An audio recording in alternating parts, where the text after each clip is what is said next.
I want you guys to listen to this powerful video. Just hear this. Why do bad things happen to good people? God answered this question for me a really long time ago. He has pushed me to share it ever since. And I have to be really quick because I'm about to go teach jazzercise. So many of my followers know my story. Many years ago, in a span of about 5 months, the father of my children, my ex husband, passed away very unexpectedly when my kids were little. My mom was diagnosed with pancreatic cancer. She was the closest person to me, the closest person to my kids. We thought she was going to be dead very, very soon. My boyfriend of a year and a half broke up with me. He was a dismissive avoidant and he couldn't handle my stress and basically let me go. Then I became, from the stress, physically disabled with chronic vestibular migraine. I could not work. I could not take care of my kids. I was at beyond rock bottom in my life. And I remember being so dang angry with God. I grew up Catholic, no offense to Catholics. This is not about Catholicism.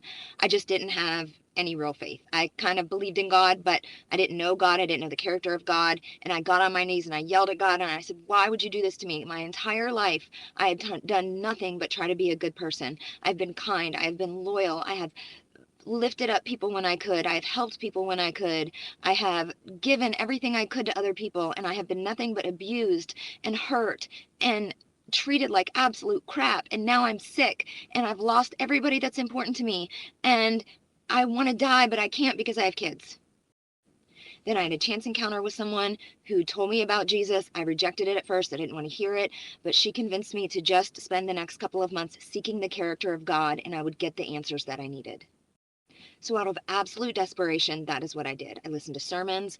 I listened to Tom Bradford explain the Old Testament to me because, oh my gosh, I had such a bass backwards view of who God was. I had no idea the character of God. I had misinterpreted him. I had no idea. I was so wrong in so many of my beliefs. And God promised He would reveal the answer to me over time, and He did, and I want to share it with you loud and proud. Listen, all faiths are welcome in my practice. No faith is welcome in my practice. I do not push my beliefs on anyone, but I do share them freely.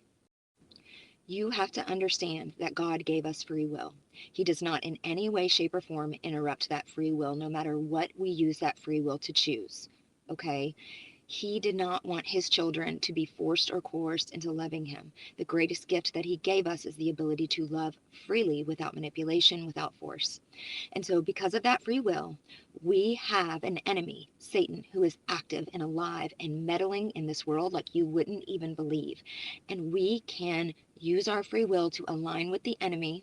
And there is a gigantic butterfly effect if we align with God or we align with the enemy. Our alignment travels far and wide in that butterfly effect. So God speaks to our spirit, it manifests in our thoughts. The enemy speaks to our spirit, it manifests in our thoughts. To me, the subconscious mind and the spirit are one and the same, okay? Now, we can buy into the thoughts of fear, rejection, accusation, hatred, unlovingness, pride, offense, jealousy, you name it. When you do that, you are turned towards the enemy and in alignment with the enemy. You're stressing your body, you're stressing your mind. That produces disease, okay? And it produces really poor psychological health.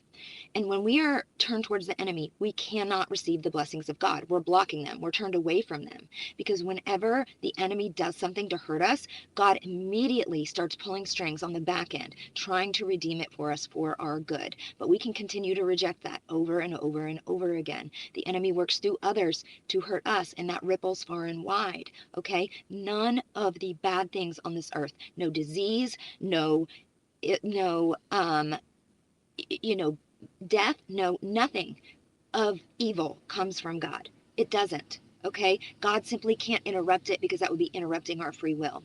And so the reason that bad things happen is because we choose to participate with the enemy or someone else did and it rippled back to us. Okay? And that is not something that God interrupts. It is free will. But what God says is if you turn towards Him, you reject the thoughts of the enemy and the workings of the enemy in your life, you would not believe the redemption that takes place. I mean, He poured blessings onto my life. I went from broke to wealthy. I went from mentally ill to very mentally stable. I went from very physically ill to healthy. I went from alone to finding the love of my life. My mom recovered from cancer by turning to God. God can do amazing things in your life, but you have to turn towards Him, seek His character, and not just turn towards Him. You have to realize and understand where the enemy is working in your life and stand in authority in the name of Jesus against him. Most times it feels like that, but at the end of it all, God will always prevail. God will always show up. I want you to encourage somebody. God love you. Be blessed. Bye.